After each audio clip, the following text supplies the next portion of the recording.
The one thing that's holding you back in life, probably more than anything else, is caring too much about what people say. This is a prison that you have the power to walk out of at any point.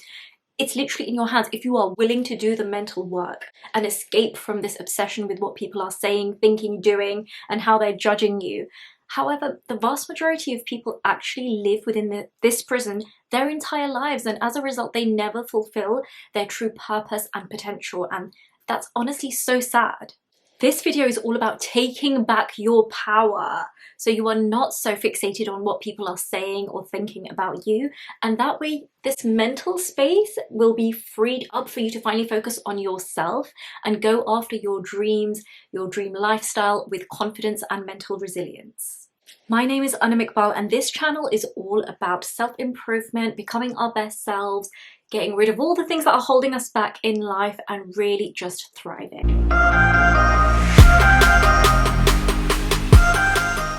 The first thing I want to talk about is to stop surrounding yourself with the wrong people.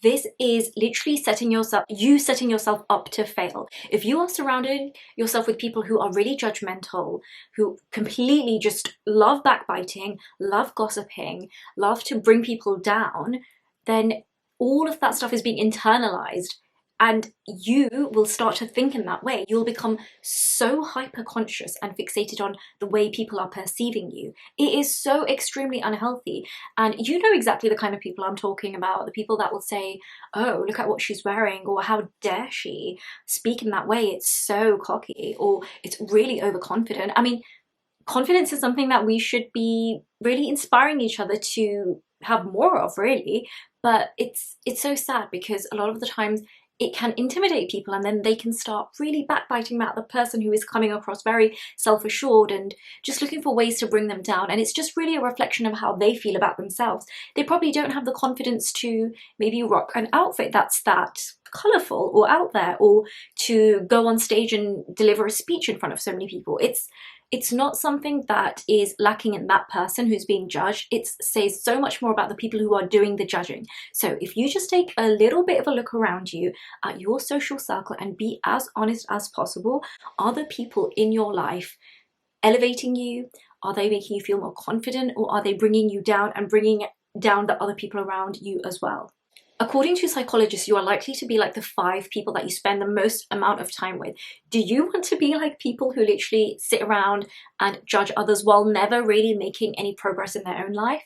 And I find this quite funny, and also it makes me really pity these people because they will have so much to say about everyone, and yet day after day, year after year, they're not doing anything with their own lives. It's almost as though all the things that they wish they could do, or they wish they had the courage to accomplish, they're seeing other people do it, and because of bitterness and jealousy, instead of like actually addressing the true root of the problem and taking a look at their lifestyle or their insecurities and trying to address them, they will just try to bring other people down. And it's just really sad. They have a lot of internal work to do, and I think it's very normal and natural to feel things such as jealousy or insecurity, but what you do with them, it literally changes you as a person. It changes your character, it changes your future.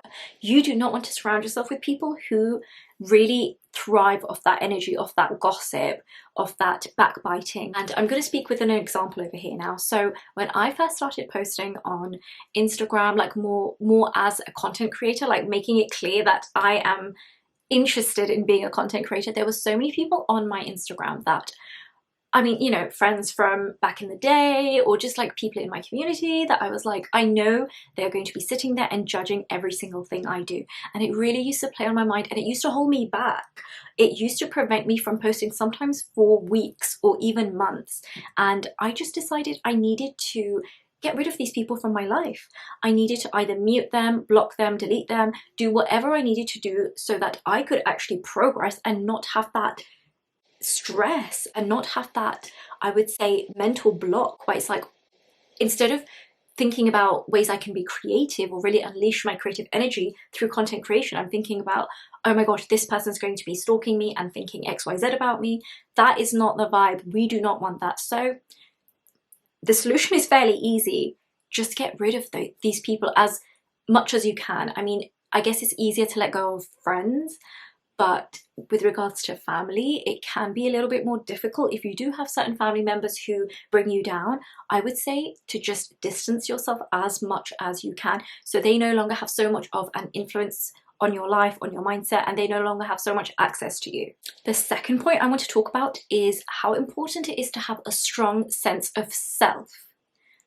I feel as though my life really changed for the better the moment I came into myself, in the sense that I did the internal work, I did the physical work, I figured out my style, I figured out what I want from my life, I figured out my routine that works for me, and I stuck to it, and I showed discipline, and I showed that self-respect, like showing up for myself every day instead of, you know, giving so much free time to other people. So you really just need to have a strong sense of self and purpose. The moment you have that, you will not be swayed so easily by people's opinions or judgments, because honestly, you'll be so busy, wrapped up in your own routine and lifestyle, that you won't even have the time to sit back and really just waste that energy, that precious energy of yours, on what people are saying.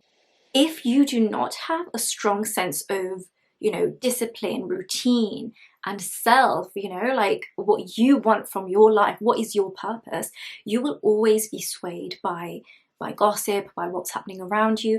And honestly, in a sense, you will want to be swayed. You'll want to procrastinate because you don't really have a sense of direction. The moment you have a clear sense of direction and you know what you want from your life, all these things will become background noise. They will not matter to you anymore.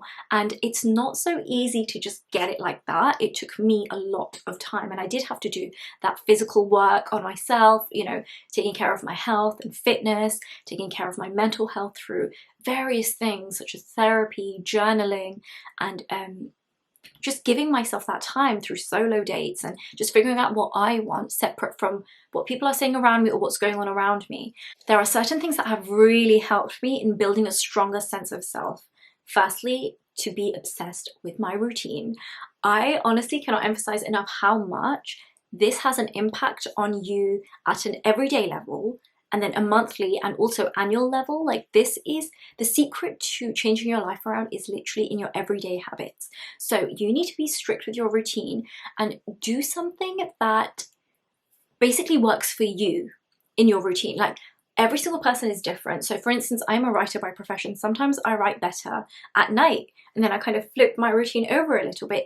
It's just wherever my creative flow takes me, and I kind of respect that, the natural rhythm of my body and my mind, and I adapt my routine accordingly. You know yourself better than anyone else. You need to create a routine and be as brutally honest with yourself as possible. You need to create a routine that is going to be the most beneficial for you, the present you, and also the future you. And the moment you are focusing on that and you're really trying to refine your routine, you will not be so fixated on what's going on around you and what's happening in other people's lives or what they're saying about you. It's literally going to fall away.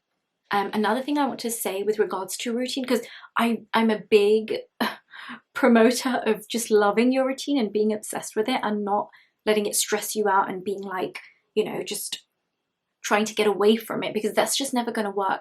There is not going to be any longevity in that. You need to be interested in your routine for it to be truly sustainable and have a real impact on your life. Another thing I want to mention with regards to falling in love with your routine is to step away from this excessive hustle culture.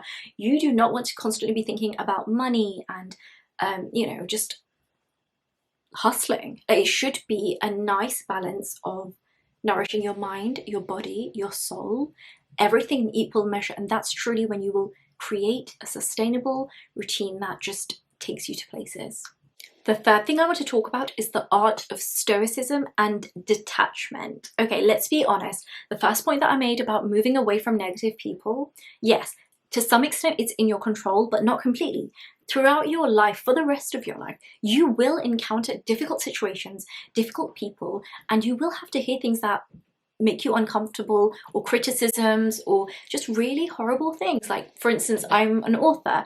I've released a novel that is so close to my heart. It's called The Exes. It was published by Penguin Random House, May 2024, so earlier this year, and I just love it so much. It's literally the story that I wish I had access to when I was younger. It's a British South Asian gossip girl, and it's all about family, fame and first love.